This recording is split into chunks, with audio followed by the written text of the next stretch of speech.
BCK ബ്ലോഗിലേക്ക് എല്ലാ പ്രിയപ്പെട്ടവർക്കും സ്വാഗതം. പ്രിയപ്പെട്ടവരെ, ഇത് വീട്ടിൽ നട്ടു വളർത്തുന്ന കുഞ്ഞൻ തക്കാളിയാണേ. ഉണ്ടോ കായ്ച്ചു കിടക്കുന്നത്? പച്ചയൊക്കെ ഉണ്ട്.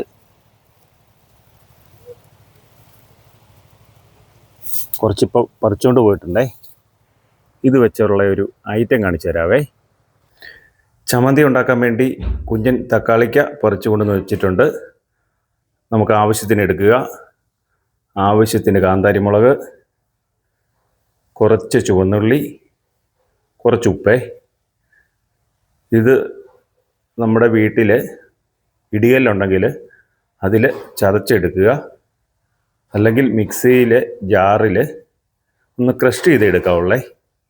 അത്ര ടേസ്റ്റുള്ള ഒരു ചമ്മന്തിയാണ് കേട്ടോ ഈ കുഞ്ഞൻ തക്കാളി വെച്ചുള്ള ചമ്മന്തി. ചോറിന് കൂട്ടാൻ, അതുപോലെ തന്നെ കപ്പപ്പുഴുക്കിന് ഒക്കെ കഴിക്കാൻ നല്ല ടേസ്റ്റുള്ളൊരു ചമ്മന്തി കേട്ടോ. എല്ലാവരും ഒന്ന് ട്രൈ ചെയ്ത് നോക്കിക്കണേ.